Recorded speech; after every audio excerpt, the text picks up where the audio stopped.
Hi, so for this tutorial I wanted to cover real quick how to import a height map to create some terrain and then real simple terrain painting. People had a few questions about, hey, how do I make a terrain? So I have this little project here that I'm working on. It's just an island in the middle of the ocean with some cool castle ruins and some custom rocks I made. I was just playing around with the terrain system. So we're gonna build something like this. So I'm gonna go ahead and save this level as a new level, and I'm going to call it test level, and I'll just save it here. So now I have this this level here. I'm going to move my water out of the way, and I had this little reflection plane under the water, so it gave my little reflections a little bit more boost through the water. I'm going to slide that down. So you can see here I have some terrain. So I'm going to go ahead and delete this terrain. Now I have these big old custom rocks that I've put in, so let's go ahead and delete all these rocks. And I had some custom castle pieces too, and some trees and different objects in here. So pretty much I'm just going to clear out this scene.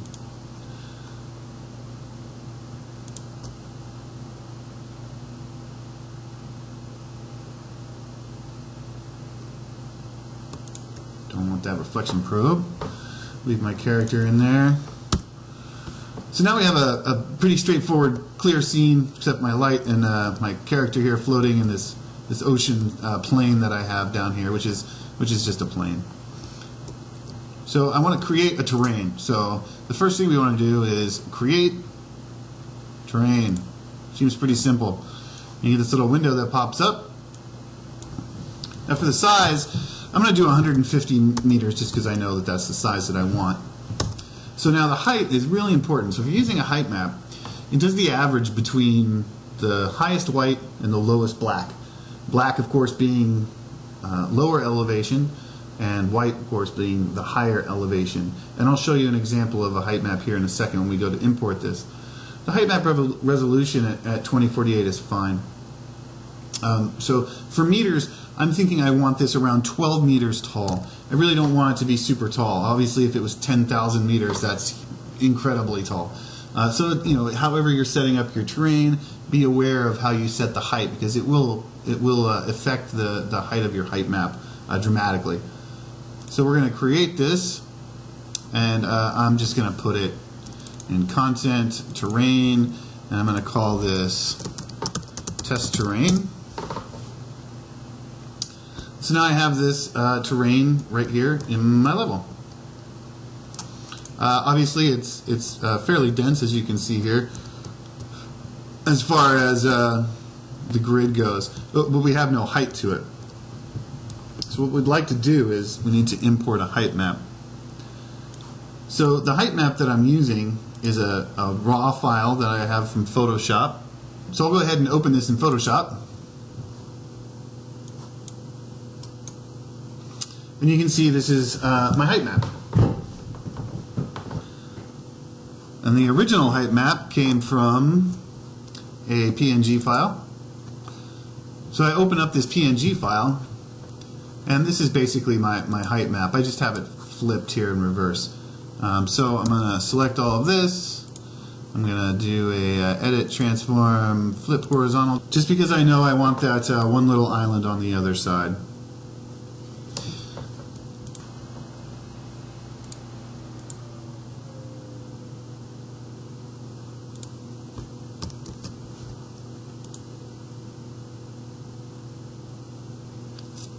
I'm going to save this as a Photoshop raw file. I'm going to save it as test height. Now I want to make sure that for my raw option 16-bit that I set this to IBM PC. Click OK. Now when I come back, I want to select my terrain. I want to go to height map import. I'm going to go to my raw art here, change my file type to RAW. I'm going to select my test height, open that up. I'm going to not flip my y-axis. And you can see now that my terrain has conformed properly to my height map. And the top of the highest peak here is going to be 12 meters.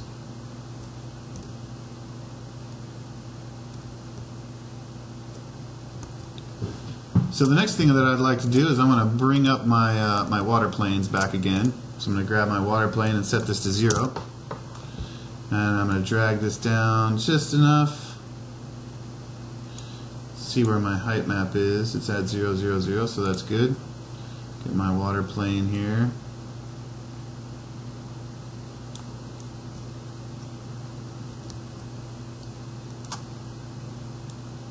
So you could leave this showing as little or as much as you liked of your island, depending on what you'd like to see. So I'm going to leave mine like this. I'm going to go ahead and grab my other plane here.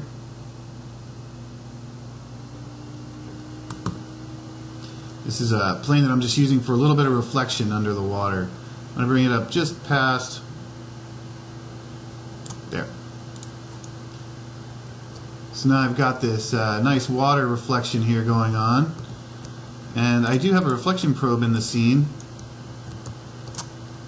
So if I select this probe, you can see there's some weird reflections in here from the previous bake. So I'm going to go ahead and do window, lighting, bake reflection probes.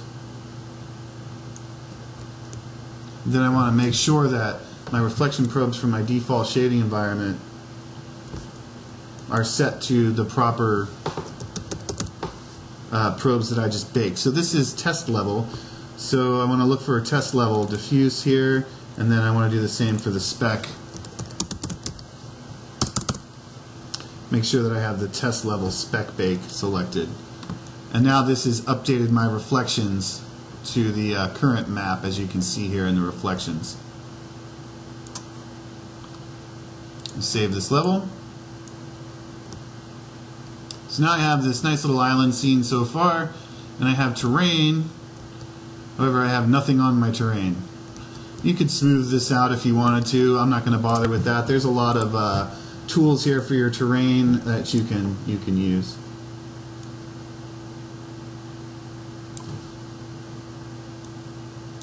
So in my content folder, I go to terrain. I've got my older terrain here, which was island, and the material that it goes with it, and then I have this new test terrain and a test terrain material. I'm going to go ahead and grab this island material, and I'm going to put it on this test terrain. So I'm going to go ahead and I've already got this this material set up, so I'm going to open this shader graph for my previous island material here, and this is the basic shader graph for terrain. The only difference is here is I've added a normal map for every slot down at the bottom. So I'm just going to select this. I'm going to copy it. I'm going to go into my test terrain material here.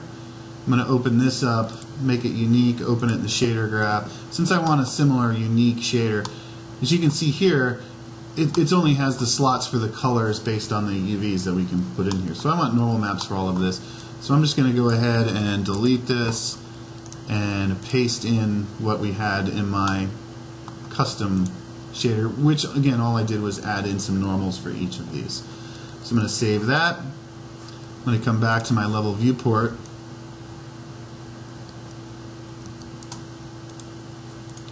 Select my terrain.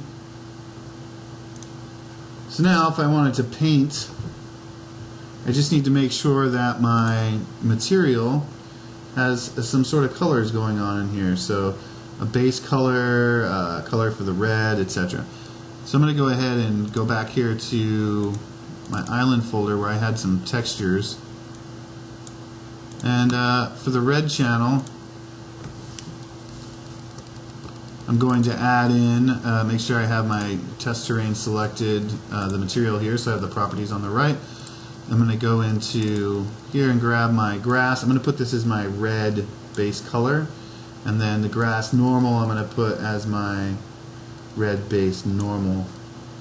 I've also got a sand color in here, so I'm just going to grab this and make this my base color, and then my base normal. So you can see now that I've done that base, the whole island now has this this crazy looking sand with the normal map on it. So the base UV tile is set at 100. So if we set this to 50, you can see that our sand already changed. We set it to 25. Now it's a little more smooth as we look at our sand. And you can, of course, adjust your UV tiling based on whatever look you're going for your island, or what type of details that you would like in here. I'm going to set my metallic to nothing, and my roughness is really shiny, so I'm going to set this to 1 so that there's no roughness at all on my sand for now. So the next part is, well, what if we wanted to paint a different material on here? Well, I've done this red base color, so if I select my terrain and I select paint, and I have the red layer selected, now everywhere that I paint, I'm going to paint this grass color that I have put in here. And let's just say, you know, we want some of this area around the water to be grassy.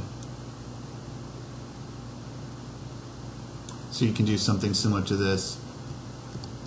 And again, the UVs. If you want the UVs to match better, it's just a matter of going back to your material and then changing the UV tiling for that red base.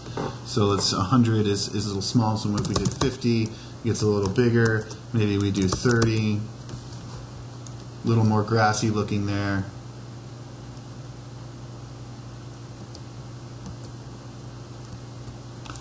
Again, this is entirely up to you, however you want to do your UVs or do your materials. You can use whatever you like. You can smooth out your terrain based on the height map and all of those things. So that, again, is entirely up to you, however you want to do this. You can get the smooth tool out and do some smoothing on your height map if you wanted to. Make some of these sections a little more smooth than what they came through in as the height map.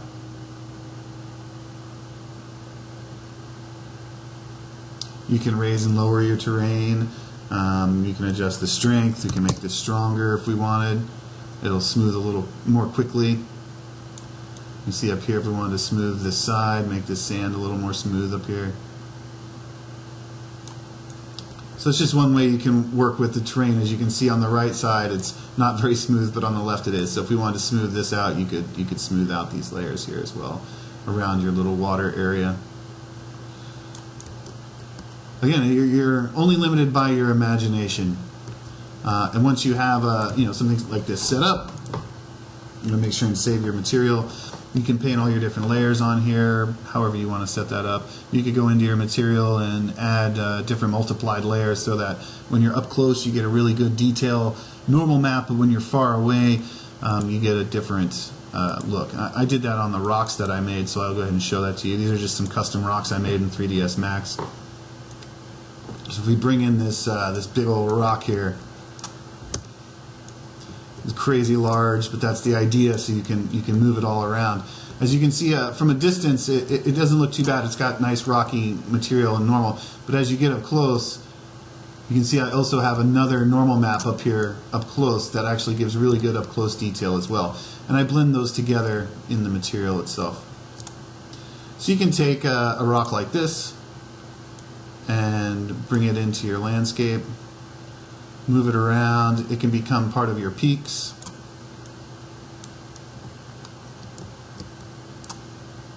Part of your shoreline, the top of your mountain. You can rotate them around.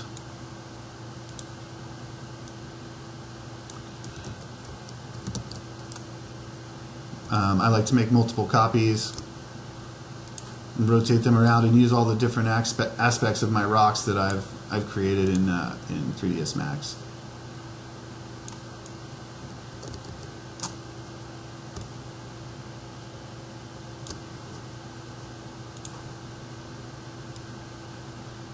Again, you're only really limited by your own imagination there.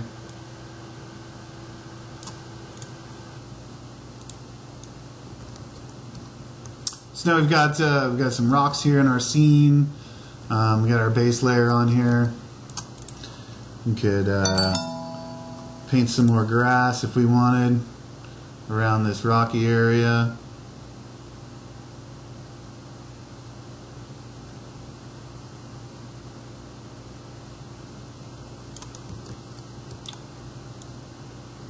Now another cool thing we can do is you can add meshes here with the scatter tool. So let's say this part of the island actually has a lot of grass growing on it.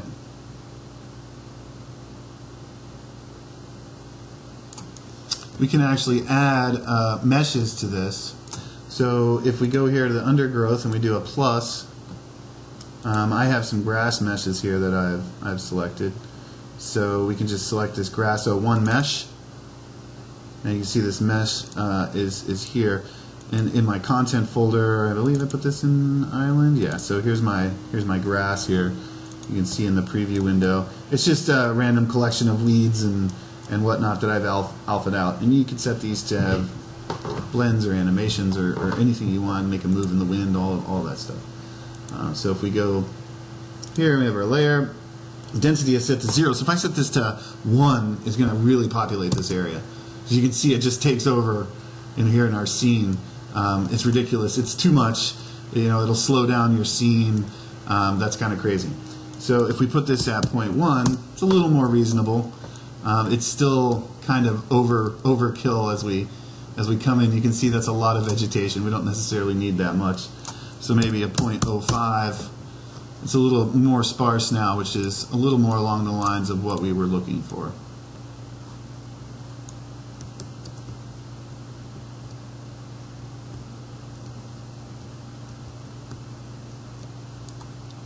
So now we have this island, and we've got some water, and we've got some vegetation here coming out of the water, and of course we have the rest of the island as well that we're going to mess with, but let's just jazz this section up here. I have some little tree models I can drop in here. Let's see where I put those trees. So let's say we wanted to put a tree right here. It's a pretty big tree. Let's scale this down a little bit. We could add in another tree next to it.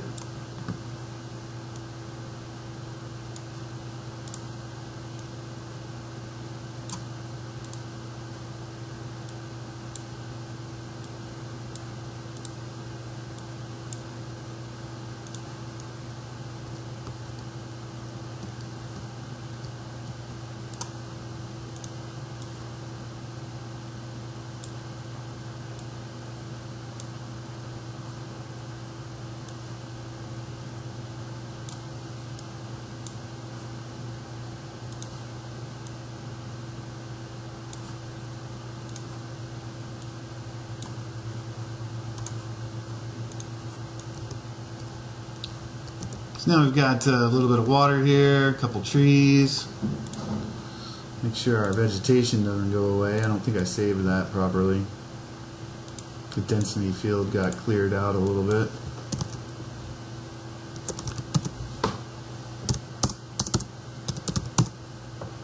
Save that.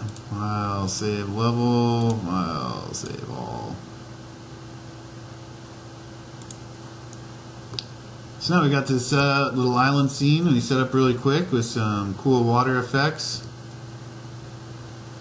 And we've got some custom rocks we put in here with some pretty good detail on them. And we added some vegetation to our terrain. And a couple trees. You could change your lighting in the scene. You could do all sorts of really neat things. You could make it a brighter day out if you wanted to, or you could make it not so bright, maybe gloomy. You could adjust the global lighting. I'm going to go ahead and rebake these reflection probes here. You can see that change. That'll change your lighting a little bit and give you the proper reflections that we have in the water down here. Let's see where my light is for my daytime here. We got my sunlight. So I could adjust this sunlight if I wanted to for different angles. Give me a better shadowy look.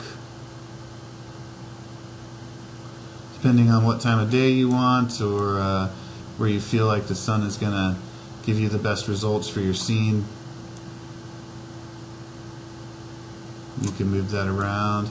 You can also mess with your vegetation and do some of the the vegetation animations and vertex painting there, so you get some nice movement and blending in your trees as if the wind were blowing. Change your time of day.